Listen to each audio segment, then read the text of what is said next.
Yeah, so I'm driving back from work, and I'm just thinking about how we share experiences with others and how we perceive things. Someone could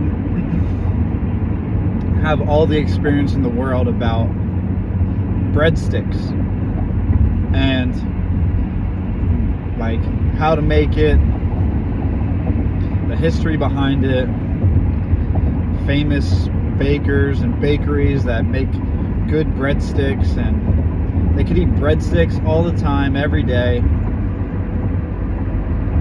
They could have breadsticks hanging up on their wall, like art of breadsticks.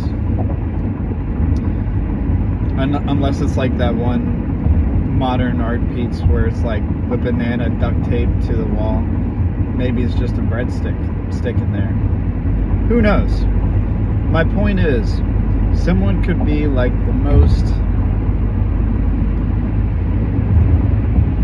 most passionate about breadsticks, and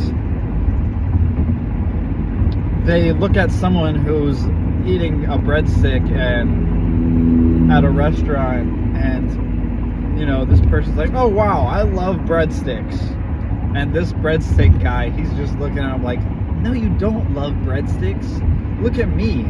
I dedicate my life to knowing breadsticks and all about breadsticks. I like breadsticks more than you. And this guy, he kind of just like, I feel like sometimes like the breadstick enjoyer will sometimes bring down the person who says they love breadsticks in the moment, just because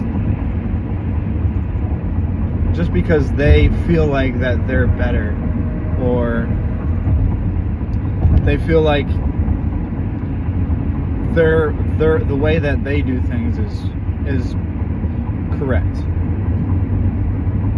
You can't possibly love breadsticks as much as me if you don't do what I do, pretty much. And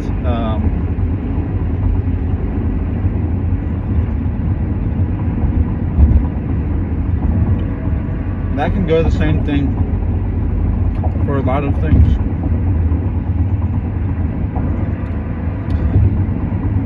And instead of bringing that person up, creating a positive relationship with them, it's like, oh my gosh, we both love breadsticks. Do you want to take a look at my breadstick art piece that I have in my room, where it's just a piece of breadstick duct taped to the wall? Who knows? Maybe the person will be like, dude, that's awesome. You obviously very like breadsticks. Very, very much like breadsticks. But you can't quantify love, and you can't quantify enjoyment, and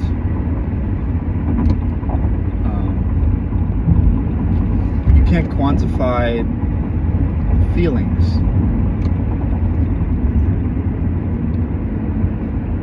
So someone who revolves their whole life around their hobby, for an example, can't say that they like something more than someone who just found out about the hobby last week. Sure, they've spent more time and more effort pursuing this hobby, but that doesn't mean that their way is better, or the other person doesn't deserve to enjoy it, or anything like that. Instead, it should be the opposite. It should be, oh wow, you clearly love this hobby. Let's talk about it. Let me inform you and lift you up about this subject, instead of casting you out and you know, I feel like that our world just, it can bring people down, even with things that we're alike on. And imagine how it comes to us reacting with other people with things that, who enjoy things that we don't have any common ground on. It's just so insane how our world works, where people can see something and instead of like rejoicing in our differences and having an open mind about someone else's culture or beliefs, we always try to bring someone down because they're not like us, because we don't understand it, or maybe we don't like it, we're not used to it. You know that feeling when you go to Disney World and it's just like magic in the air. It's the atmosphere. And a little kid going to Disney World for the first time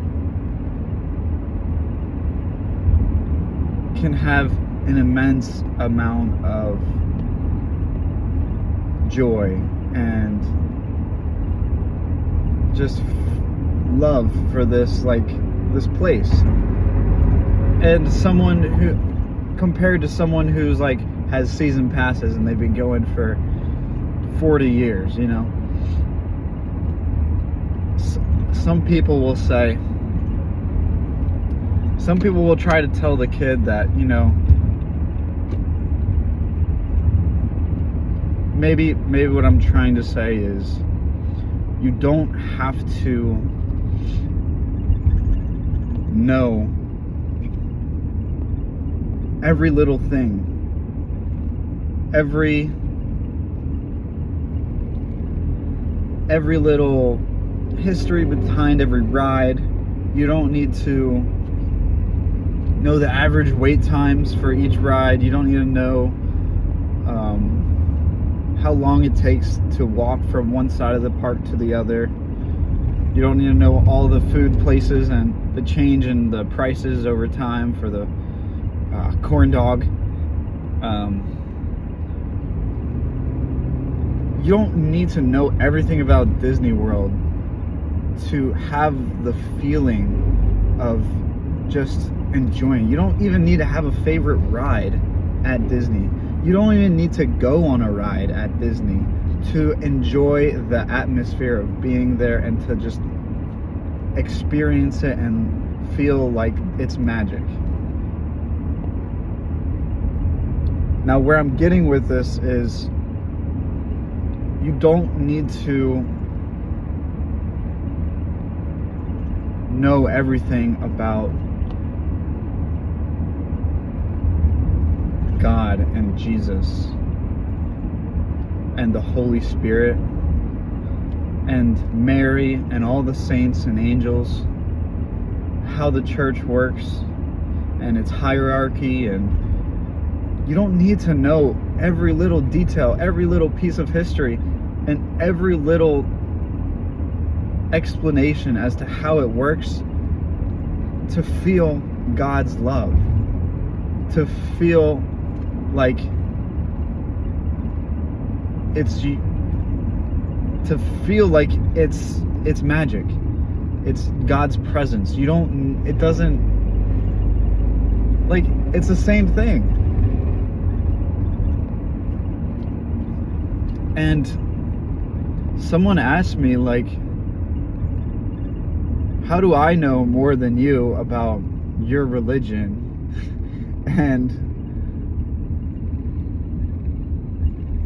And I don't even believe in God. And they're asking me all these hypothetical questions about original sin and, you know, like going to confession and the fact that if sin is even real. Like, I don't know how to answer these these complex theological questions, and I don't have the ability to be able to explain it to him or even give him insight about God outside of these questions. And he questions my knowledge almost as if that is the thing that quantifies my love for God.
Your knowledge about something isn't what authenticates your love for it. Your knowledge about Jesus isn't what authenticates your love for Jesus. Your lifetime experience of going to Disney doesn't authenticate your love for the experience of just being there. And your knowledge of breadsticks doesn't authenticate your love for breadsticks.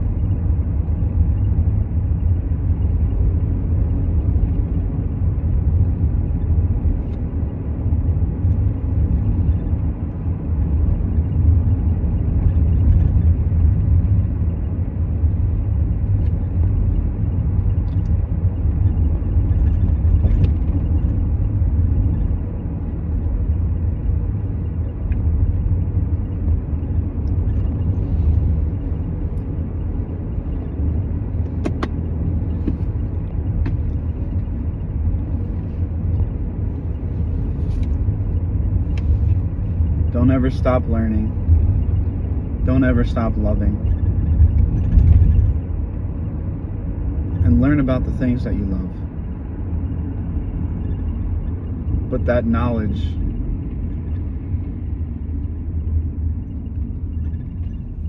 from seeking out that information is not the source of your love for it. And don't let anyone exclude you from something that you love due to your lack of experience or knowledge about it.